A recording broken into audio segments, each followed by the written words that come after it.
Hello everyone.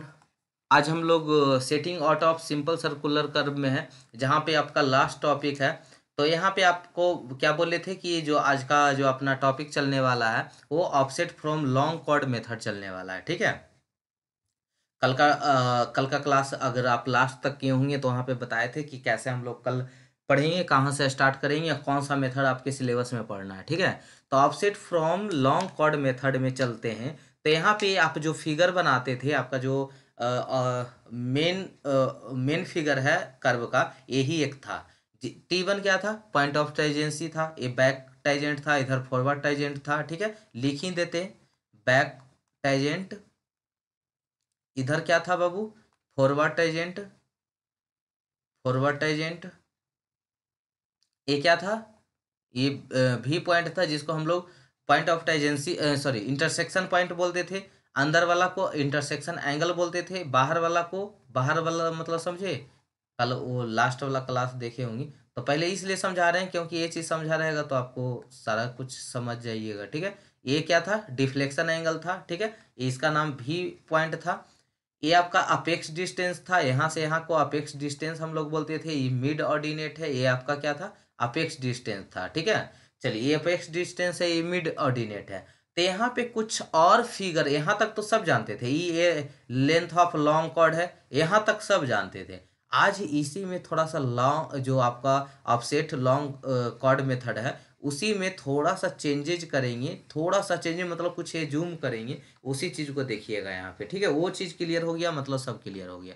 तो सबसे पहले तो एक ये बताते हैं कि यहाँ से एक और कोई कर्व रेडियस लेते हैं, जहाँ पी पॉइंट पे कोई रेडियस ले लेते हैं। ये जो कर्व था, ध्यान से सुनिएगा नहीं तो फिर नहीं समझ में आएगा। एक कर्व पे कोई पॉइंट पी ले लेते हैं, वहां से एक रेडियस बना लिए। क्लियर? यहाँ से एक वर्टिकल डिस्टेंस गिराए P2। क्या गिराए? P2, जिसको हम लोग 22 से डिनोट कर दिए। बगल में बना के फिगर दिखाते जाते हैं ना, मजा आ जाएगा। देखिए एक सेकेंड, यहाँ पे जो जो चीज़ हम बोलेंगे यहाँ पे शो कराएंगे, ध्यान से देखिएगा। इसको इतना ही बनाते हैं, नहीं तो पूरा बनाएंगे तो खींच पीच हो जाएगा। इतना ही रहने देते हैं इसको। यहाँ पे हम दूसरे पेन से बनाएंगे, आप ध्यान से देखते जाइएगा। सबसे पहले इस आर्क पे कोई पॉइंट मान लेते हैं P। ध्यान से सुनिएगा, P एक्स वाई कॉमा मतलब एक्स वाई कोऑर्डिनेट में, 2D प्लेन में। ठीक है। अब यहाँ से सेंटर से मिलाने वाला लाइन क्या हो जाएगा? रेडियस कहला जाएगा। इतना तो आप भी जानते हैं। इसके अब इसी पे वर्टिकल लाइन गिरा दे इस कॉर्ड पे, तो इसका नाम P2 के नाम से दिए हैं। क्या दिए? P2 के नाम से। P1 क्या है? कोई और पॉइंट ले लेते हैं यहाँ पे। ठीक है, कोई और पॉइंट है। ठीक है, ये P है तो ये कुछ और पॉइंट है। अच्छा, यहाँ से यहाँ पॉइंट को मिलाने वाला पॉइंट को, ठीक है, इसका नाम क्या दे देते हैं? P1। P1 ये क्या था आपका? P2 था। ये वर्टिकल डिस्टेंस, ये डिस्टेंस तो सेम होगा, जिसको बाई मान लेते हैं। जिसको क्या मान लेते हैं? बाई मान लेते हैं। आई बीच वाला तो L/2 इधर भी है, L/2 पूरा L था, long of length of chord. तो L/2 L/2 इतना क्लियर हुआ, इतना क्लियर हुआ। अच्छा, एक चीज़ और बता देते हैं। दूसरा पेन से यहाँ यूज करते हैं, कौन सा पेन दिखेगा? हरा पेन का यूज करते हैं। ये डिस्टेंस को एक्स बोल रहा है, हरा वाला देखिएगा। ये डिस्टेंस को एक्स बोल रहा है। ठीक है, कौन सा डिस्टेंस को? ये जो सेंटर वाला लाइन है, सेंटर लाइन है, और ये P2 से डिस्टेंस को एक्स बोल रहे हैं। क्या बोल रहे हैं? एक्स बोल रहे हैं। इतना क्लियर है? जो जो माने अभी हम इस फिगर में, उतना क्लियर है, उतना क्लियर है तो हो जाएगा। ठीक है, बन जाएगा। अब आइए, सी डी का वैल्यू निकालना है। ठीक है, सी डी यानी ओ डैश। ठीक है, और ओ डैश में से यहाँ पे क्या हो रहा है? यहाँ पे जो वैल्यू हम लोग लास्ट वैल्यू निकालेंगे। ठीक है, तो सी डी पहले यहाँ पे सी डी देखना स्टार्ट कीजिए। सी डी मतलब मिड ऑर्डिनेट। रेड पेन लेते हैं। सी डी मतलब मिड ऑर्डिनेट, यही वाला सी डी, यही है ना। डी है यहाँ पे, क्या है? सी। तो सी डी इजकल टू क्या कहलाएगा? सी डी इजकल टू क्या होगा? सी ओ माइनस डी ओ। सी ओ माइनस डी ओ याद आया होगा, पीछे बनाए होंगे। सी डी का वैल्यू निकालना चाहते हैं, ये ओ है, तो ये पूरा का पूरा सी से ओ है, ये पूरा का पूरा सी से ओ है। और डी ओ घटा देंगे तो सी डी निकलेगा। इतना तो आप भी जानते हैं। सी ओ क्या है? रेडियस है। और डी ओ तो नहीं पता है, लेकिन नहीं पता है, हम निकाल तो सकते हैं ना। डी ओ नहीं पता है लेकिन हम निकाल तो सकते हैं ना। ये डी है, और ये क्या था? ओ है। और ये क्या था? T1 था, है ना। तो ओ T1 डी में हम निकाल सकते हैं। ये रेडियस है अपना, L/2 है। तो डी ओ इजकल टू क्या हो जाएगा? हाइपोटेनियस का स्क्वायर माइनस ये आपका क्या है, एंगल के सामने क्या होता है, पी होता है, यानी पी स्क्वायर ऐसे बोलते हैं ना बाबू। R square equal to P square plus B square बोलते हैं ना, मतलब आर को एच बोल रहे हैं यहाँ पे, हाइपोटेनियस है तो एच ए। अब पी का वैल्यू कितना है, L/2 है, L/2 का होल स्क्वायर। तो हमको बी का वैल्यू निकालना है, तो बी का वैल्यू क्या हो जाएगा, आर स्क्वायर माइनस L/2 का होल स्क्वायर। ये बी स्क्वायर है ना, तो अंडर रूट यहाँ पे आ जाएगा। क्लियर है। अब डी ओ इजिकल टू क्या हो गया आपका, under root r square minus L/2 का होल स्क्वायर।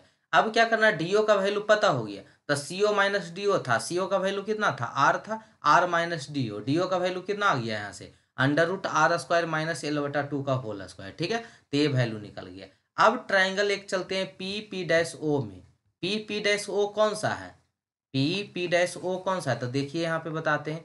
ये है आपका ओ, ये है आपका जो पी माने थे पॉइंटवा, जो ऊपर कर्व पे माने थे, और ये क्या था आपका पी डैश था। तो इस ट्राइंगल में चलते हैं, इस ट्राइंगल में चलते हैं। ठीक है, इस ट्राइंगल में चलते हैं, तो सेम उसी तरह से यहाँ भी कर लेंगे। तो O P square equal to P P one का square plus P one O का होल स्क्वायर। ठीक है, वही H square equal to P square plus B square. ठीक है, तो यहाँ पे लगाएंगे ओ पी का स्क्वायर। ओ पी कौन सा है यहाँ पे, ओ से पी हाइपोटेनियस, ए ओ से पी डैश आपका ये क्या हो गया, बेस हो गया, और पी से पी डैश क्या हो गया, पी हो गया, यानी परपेंडिकुलर हो गया। ठीक है, तो ये पी हो गया, ये बी हो गया, ये एच हो गया। तो यहाँ से पाइथागोरस प्रमेय लगाएंगे, और क्या हो जाएगा, O P square equal to P P का पी पी वन का square plus P one O का स्क्वायर। ठीक है, ओ पी कितना था, रेडियस था आर स्क्वायर, इसको क्या माने थे, एक्स माने थे, एक्स स्क्वायर, प्लस इसको दो पी वन ओ देखिएगा, पी वन ओ दो पार्ट में टूट रहा है,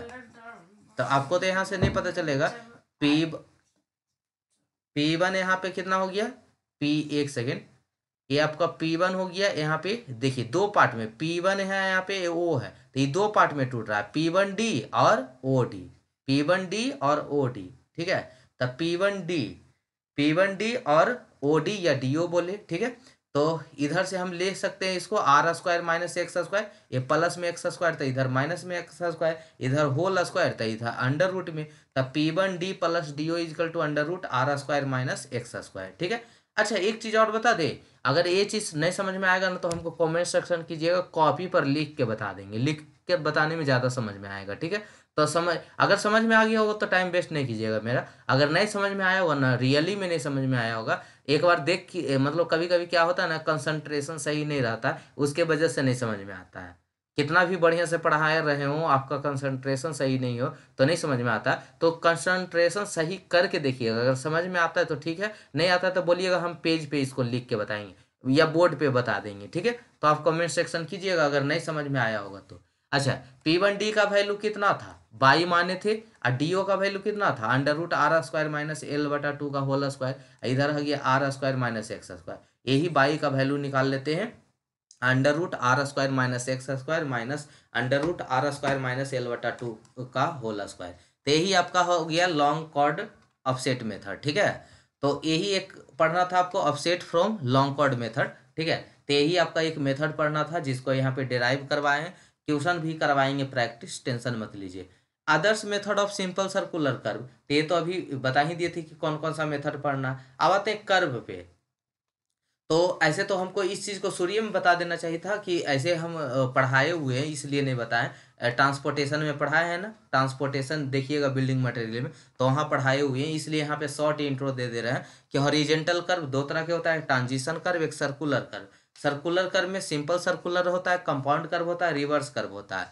तो ये तीनों का भी डिफाइन करेंगे आगे, बाकी ट्रांजिशन कर्व समझाते हैं, तो कल भी समझाएंगे, कल नहीं मतलब फर्स्ट या सेकेंड लेक्चर में समझाएंगे कि ट्रांजिशन कर्व क्या होता है। जो सर्कुलर कर्व है और जो स्ट्रेट लाइन है, इसको बीच में मिलाने के लिए एक ग्रेजुअल वेरिएशन होगा ना, इसी को हम लोग क्या कहते हैं, ट्रांजिशन कर्व कहते हैं। उतना नहीं समझ में आया, आपकी जनरल लाइफ से एग्जांपल दे, जैसे गर्मी और ठंडा के बीच में ऐसा है कि आज मान लीजिए बहुत ठंडा लग रहा है और कल होके बहुत गर्मी लगे लगा, ऐसा कभी होता है, वो धीरे धीरे फेज चेंज होता है ना। ऐसा है कि जून वाला गर्मी है और ये दिसंबर वाला ठंडा है, ये दोनों का एकदम, आज दिसंबर वाला ठंडा था और कल जून वाला गर्मी, ऐसा आता है कभी, कभी नहीं आता है। वो पहले गर्मी आने वाला है तो धीरे धीरे धीरे धीरे गर्मी आता है, और ठंडा आने वाला है तो गर्मी से धीरे धीरे ठंडा आता है। तो वही ग्रेजुअल जो वेरिएशन है ना, उसी को ट्रांजिशन बोलते हैं। तो कर्व में है तो उसी को ट्रांजिशन कर्व बोलते हैं। कि स्ट्रेट लाइन और कर्व को जो मिलाने वाला लाइन है, जो एकदम ग्रेजुअल वेरी करके चेंज हुआ होगा, जैसे पहले स्ट्रेट लाइन है, धीरे धीरे एक कर्व बनाना स्टार्ट होगा, तो एक कर्व और स्ट्रेट लाइन के बीच वाला को क्या बोलते हैं, ट्रांजिशन कर्व बोलते हैं। सर्कुलर कर्व में simple circular curve, compound curve और क्या है, रिवर्स कर्व। वर्टिकल कर्व में सबमिट कर्व और वैली कर्व है। ठीक है, तो सबमिट कर्व और वैली कर्व। सबमिट कर्व क्या होता है, तो सबमिट कर्व इस तरह से होता है जिसको सबमिट कर्व बोलते हैं। ठीक है, और इस तरह से होता है उसको वैली कर्व बोलते हैं। तो ये भी क्लियर हो गया नहीं, यहाँ तो ढेर मनी खींच हो गया था। रुक जाइए बताते। देखिए सबमिट कर्व कैसा होता है, ये है आपका सबमिट कर्व। ठीक है, ये है आपका सबमिट कर्व, ये है आपका वैली कर्व। ठीक है, यानी नीचे की ओर रहता है वैली कर्व, ऊपर की ओर है सबमिट कर्व। आप जाते होंगे रास्ता में, देखते होंगे ऐसे कर्व मिलता है। ठीक है, और कोई कर्व ऐसे मिलता है, मतलब ऐसे रोड ही ऐसे होता है ना, ऐसे रोड जा रहे हैं, फिर नीचे हो गया, फिर ऊपर हो गया, नीचे हो गया। तो जो ये वाला है जो सबमिट कर्व है, नीचे वाला है जो वैली कर्व है। ठीक है, अब आते हैं बचा सर्कुलर कर्व पे। सर्कुलर कर्व पे जो एक कर्व देते हैं, तो एक सिंपल सर्कुलर कर्व होता है, कंपाउंड कर्व होता है, एक रिवर्स कर्व होता है। तो आइए तीनों में डिफरेंस देखते हैं। कंपाउंड कर्व क्या होता है, सिंपल सर्कुलर कर्व तो जो अभी पढ़ा रहे थे पीछे, यही सिंपल सर्कुलर कर्व है। ठीक है, कंपाउंड कर्व क्या है, तो दो कर्व मिलता है, दो कर्व मिलेगा ना, तो उसको हम लोग कंपाउंड कर्व कहते हैं। जैसे समझा रहे हैं यहाँ पे, मान लीजिए कि एगो कर्व दे दिए पहले इतना दूर, अब ये इसका रेडियस कुछ और रहेगा, और सेम भी हो सकता है, अलग भी हो सकता है। मान लीजिए 20 मीटर का, 20 मीटर का, एगो और कर्व देना पड़ गया आपको, एक और कर्व देना पड़ गया जिसका रेडियस कुछ और हो सकता है। ठीक है, रेडियस इसका 15 मीटर, 15 मीटर। ठीक है, तो एक ही में दोनों होता है जनरली, मतलब ये इसी रेडियस में ऐसे करके हम अलग अलग बना दिए, मिटार के बना देते हैं, नहीं तो बाद में कन्फ्यूजन ना क्रिएट हो जाए।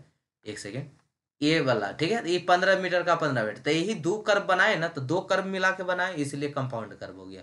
It is the combination of two circular curve with different radius having their centre of same side of curve. ठीक है, उसको, और जो सेंटर है वो एक ही साइड है, तो एक ही साइड होना चाहिए। कंपाउंड कर्व में एक ही साइड होना चाहिए, और रिवर्स कर्व में दोनों साइड। देखिए एगो पॉइंट इधर है, सेंटर इधर है, एगो पॉइंट सेंटर इधर है, तो ये रिवर्स कर्व हो गया। ठीक है, दो का यहाँ भी दो सर्कुलर कर्व है, तो दो सर्कुलर है, तो एगो का रेडियस उल्टा है, एगो का रेडियस इधर है, तो ये हो गया कौन सा कर्व, रिवर्स कर्व। तो it is the combination of two और मोर सर्कुलर कर्व डिफरेंट और सेम रेडियस। अलग भी हो सकता है, सेम भी हो सकता है, और उसी को सेंटर क्या होना चाहिए, अपोजिट होना चाहिए। तो ये रिवर्स कर्व है, ये अपोजिट कर्व है।